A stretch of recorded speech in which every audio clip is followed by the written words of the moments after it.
ಎಲ್ಲರಿಗೂ ಜೈ ಜಿನೇಂದ್ರ. ನನ್ನ ಹೆಸರು ಪ್ರಾಂಜಲಿ ಜೈ. ನಾನು 7ನೇ ತರಗತಿಯಲ್ಲಿ ಓದುತ್ತಿದ್ದೇನೆ. ನಾನು ಈಗ ವರ್ತಮಾನ ಕಾಲದ 6ನೇ ತೀರ್ಥಂಕರರಾದ ಭಗವಾನ್ ಸುಮತಿನಾಥ ಸ್ವಾಮಿಗಳ ಬಗ್ಗೆ ಮಾತನಾಡಲು ಇಚ್ಛಿಸುತ್ತೇನೆ. ಅನ್ವರ್ತ ಸನ್ಯಃ ಸುಮತಿರ್ಮುನಿಸ್ತಂ ಸ್ವಯಂ ಮತಂ ಯೇನ ಸುಯುಕ್ತಿ ನೀತಂ ಯತಶ್ಚ ಶೇಷೇಷು ಮತೇಷು ನಾಸ್ತಿ ಸರ್ವಕ್ರಿಯಾಕಾರಕ ತತ್ವ ಸಿದ್ಧಿ. ಜಗತ್ತಿನಲ್ಲಿ ಧರ್ಮವೆಂಬ ತೀರ್ಥವನ್ನು ಹರಿಸುವವರು, ಅಂದರೆ ಜೀವಿಗಳ ಹಿತಕ್ಕಾಗಿ ಧರ್ಮೋಪದೇಶವನ್ನು ಮಾಡುವ ಭಗವಾನ್ ಜಿನೇಂದ್ರರೇ ತೀರ್ಥಂಕರರು. ಧರ್ಮ ಅನಾದಿಯಾದರೂ ಆಗಾಗ ಈ ಧರ್ಮದಲ್ಲಿ ನಾನಾ ಕಾರಣಗಳಿಂದ ಶಿಥಿಲಾಚಾರ ಉಂಟಾದಾಗ ಧರ್ಮವನ್ನು ಪುನರುದ್ಧಾರ ಮಾಡುವ ಮಹಾಮಹಿಮರೇ ತೀರ್ಥಂಕರರು. ಈ ಭರತ ಭೂಮಿಯಲ್ಲಿ ಭೂತ, ಭವಿಷ್ಯತ್, ವರ್ತಮಾನ ಕಾಲದಲ್ಲಿ 24ರಂತೆ 72 ಮಂದಿ ತೀರ್ಥಂಕರರಿದ್ದಾರೆ. ಈ ಪುಣ್ಯಾತ್ಮರು ಮಾತೆಯ ಗರ್ಭಕ್ಕೆ ಬರುವಾಗ ಗರ್ಭಾವತರಣ ಕಲ್ಯಾಣವನ್ನು, ಜನನವಾದಾಗ ಜನ್ಮ ಕಲ್ಯಾಣವನ್ನು, ದೀಕ್ಷೆಯನ್ನು ತೆಗೆದುಕೊಂಡಾಗ ದೀಕ್ಷಾ ಕಲ್ಯಾಣವನ್ನು, ಕೇವಲ ಜ್ಞಾನವನ್ನು ಪಡೆದಾಗ ಕೇವಲ ಜ್ಞಾನ ಕಲ್ಯಾಣವನ್ನು ಹಾಗೂ ನಿರ್ವಾಣ ಪದವಿಯನ್ನು ಪಡೆದಾಗ ಮೋಕ್ಷ ಕಲ್ಯಾಣಗಳನ್ನು ಸೌಧರ್ಮೇಂದ್ರಾದಿ ದೇವತೆಗಳು ಆಚರಿಸುತ್ತಾರೆ. ಇವೇ ಪಂಚಕಲ್ಯಾಣಗಳು. ಈ ಪಂಚಕಲ್ಯಾಣಗಳನ್ನು ಹೊಂದಿದ ಮಹಾಮಹಿಮರೇ ತೀರ್ಥಂಕರರು.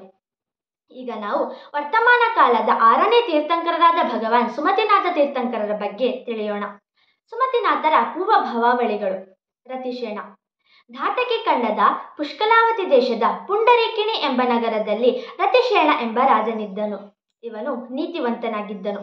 ಪ್ರಜೆಗಳು ಚೆನ್ನಾಗಿ ಜೀವನವನ್ನು ನಡೆಸುತ್ತಿದ್ದರು. ಅರ್ಹಂತ ಪರಮೇಷ್ಠಿಗಳಲ್ಲಿ ಅತ್ಯಂತ ನಂಬಿಕೆ ಇತ್ತು. ಒಮ್ಮೆ ಇವನು ತನ್ನಲ್ಲಿಯೇ ಹೀಗೆ ಚಿಂತಿಸಿದನು: ಹುಟ್ಟು ಸಾವುಗಳಿಂದ ಹೇಗೆ ಪಾರಾಗುವುದು? ಕ್ರೋಧಾದಿ ಕಷಾಯಗಳು ಸಂಸಾರಕ್ಕೆ ಕಾರಣಗಳಾಗಿವೆ. ನಿರ್ಮಲವಾದ ಧರ್ಮದಿಂದಲೇ ಶಾಶ್ವತ ಸುಖ ಎಂದು ಮನಗಂಡು ದೀಕ್ಷೆಯನ್ನು ತೆಗೆದುಕೊಳ್ಳಲು ನಿಶ್ಚಯಿಸಿದನು.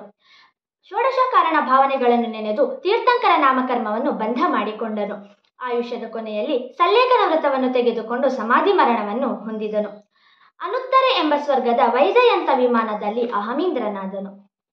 ಜಂಬೂ ದ್ವೀಪದ ಭರತ ಕ್ಷೇತ್ರದ ಅಯೋಧ್ಯೆ ಎಂಬ ನಗರದಲ್ಲಿ ಮೇಘರಥ ಎಂಬ ರಾಜನಿದ್ದನು. ಈತನ ರಾಣಿ ಮಂಗಲಾವತಿ. ಮಂಗಲಾವತಿಯ ಗರ್ಭದಲ್ಲಿ ಜಿನನಾಗಲಿರುವ ಶಿಶುವು ಬಂದು ಅವತರಿಸುತ್ತಾನೆಂದು ತಿಳಿದ ಕುಬೇರನು ದೇವೇಂದ್ರನ ಆಜ್ಞೆಯಂತೆ ನಗರವನ್ನು ಸಮೃದ್ಧಗೊಳಿಸಿದನು. ನಿಯಮದಂತೆ ಜಿನಮಾತೆಯು 16 ಸ್ವಪ್ನಗಳನ್ನು ಕಂಡಳು. ತನ್ನ ಗರ್ಭದಲ್ಲಿ ಜಿನನಾಗಲಿರುವ ಶಿಶು ಜನಿಸುವುದಾಗಿ ತಿಳಿದು ಸಂತೋಷಗೊಂಡಳು. ಸೌಧರ್ಮೇಂದ್ರಾದಿ ದೇವತೆಗಳು ಗರ್ಭಾವತರಣ ಕಲ್ಯಾಣವನ್ನು ನೆರವೇರಿಸಿದರು. 9 ತಿಂಗಳು ತುಂಬುತ್ತಿದ್ದಂತೆ ಜಿನಮಾತೆಯು ಜಿನನಾಗಲಿರುವ ಶಿಶುವನ್ನು ಪಡೆದಳು. ಸೌಧರ್ಮೇಂದ್ರಾದಿ ದೇವತೆಗಳು ಮಗುವಿಗೆ ಜನ್ಮಾಭಿಷೇಕ ಕಲ್ಯಾಣವನ್ನು ಮಾಡಿ ಸುಮತಿ ಎಂದು ಹೆಸರಿಟ್ಟರು. ಅಭಿನಂದನ ತೀರ್ಥಂಕರರು ಮುಕ್ತರಾಗಿ 9 ಲಕ್ಷ ಸಾಗರ ಕೋಟಿ ವರ್ಷಗಳು ಕಳೆದ ನಂತರ ಸುಮತಿನಾಥರು ಜನಿಸಿದರು. ಇವರ ಆಯುಷ್ಯ 40 ಲಕ್ಷ ವರ್ಷ. 300 ಬಿಲ್ಲುಗಳಷ್ಟು ಎತ್ತರವಾಗಿದ್ದರು. ಬಂಗಾರದ ಮೈಬಣ್ಣದಿಂದ ಶೋಭಿಸುತ್ತಿದ್ದರು. ಶುಕ್ಲಲೇಶವುಳ್ಳವರಾದ ಇವರಲ್ಲಿ ಸ್ವಪ್ನದಲ್ಲಿಯೂ ಹಿಂಸಾಭಾವವಿರಲಿಲ್ಲ. ಸುಮತಿನಾಥರು ಯೌವನ ಸಂಪನ್ನರಾದರು. ರಾಜ್ಯಾಭಿಷೇಕವಾಯಿತು. ಅನುರೂಪರಾದ ಪತ್ನಿಯರಿದ್ದರು. ಆದರೂ ಸದಾ ಆತ್ಮೋನ್ನತಿಯ ಧ್ಯಾನದಲ್ಲಿದ್ದರು. ಕಾಲಕ್ರಮೇಣ ಇವರಿಗೆ ವೈರಾಗ್ಯ ಉಂಟಾಯಿತು. ಈ ಸಂಸಾರವು ನಶ್ವರ ಎಂದು ತಿಳಿದು ದೀಕ್ಷೆಯನ್ನು ತೆಗೆದುಕೊಳ್ಳಲು ನಿಶ್ಚಯಿಸಿದರು. ಲೌಕಾಂತಿಕ ದೇವತೆಗಳು ಬಂದು ಇವರ ವೈರಾಗ್ಯ ಭಾವಕ್ಕೆ ಪುಷ್ಟಿ ನೀಡಿದರು. ಇವರು ಅಭಯವೆಂಬ ಪಲ್ಲಕ್ಕಿಯಲ್ಲಿ ಕುಳಿತು ಸಹೇತುಕವನಕ್ಕೆ ಬಂದರು. ಇವರೊಡನೆ ಅನೇಕ ರಾಜರು ದೀಕ್ಷೆಯನ್ನು ತೆಗೆದುಕೊಂಡರು. ದೀಕ್ಷಾ ಕಲ್ಯಾಣವಾಯಿತು. ಸುಮತಿನಾಥರು 6 ಉಪವಾಸವನ್ನು ಮಾಡಿದರು. ಮನಪರ್ಯಾಯ ಜ್ಞಾನವಾಯಿತು. ಇವರು ಪಾರಣೆಗಾಗಿ ಬಂದರು. ಇವರಿಗೆ ಪದ್ಮರಾಜನೆಂಬ ರಾಜನು ಆಹಾರ ದಾನವನ್ನು ನೀಡಿದನು. ಪಂಚಾಶ್ಚರ್ಯಗಳಾದವು. ಸುಮತಿನಾಥರು ಕಠೋರ ತಪಸ್ಸನ್ನು ಕೈಗೊಂಡರು. ಅಖಂಡ ಮೌನವನ್ನು ಧರಿಸಿ 20 ವರ್ಷಗಳ ಕಾಲ ಕಠಿಣ ತಪಸ್ಸನ್ನು ಕೈಗೊಂಡರು. ಪ್ರಿಯಂಗು ವೃಕ್ಷದ ಕೆಳಗೆ ಇವರಿಗೆ ಕೇವಲ ಜ್ಞಾನ ಉಂಟಾಯಿತು. ದೇವತೆಗಳು ಕೇವಲ ಜ್ಞಾನ ಕಲ್ಯಾಣವನ್ನು ನೆರವೇರಿಸಿದರು.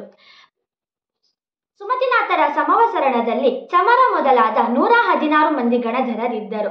ನಂತರ ಇವರಿಗೆ 1 ತಿಂಗಳು ಆಯುಷ್ಯ ಉಳಿದಿರುವಾಗ ಸಮ್ಯದ ಶಿಖರಕ್ಕೆ ಬಂದು ಪ್ರತಿಮಾ ಯೋಗದಲ್ಲಿ ನಿಂತು ಕಠಿಣ ತಪಸ್ಸನ್ನು ಕೈಗೊಂಡು ನಿರ್ವಾಣ ಪದವಿಯನ್ನು ಪಡೆದು ಮುಕ್ತರಾದರು.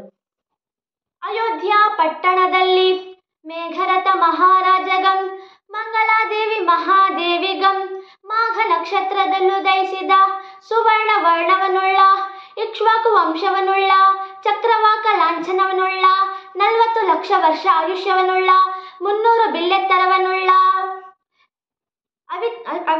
ಗುಟ್ಟದಲ್ಲಿ ಕರ್ಮಕ್ಷಯ ಮಾಡಿದ ಶ್ರೀ ಸುಮತಿನಾಥ ತೀರ್ಥೇಶ್ವರರಿಗೆ ನಮಸ್ಕಾರಂ ನಾ ಮಲ್ಪೇನ್.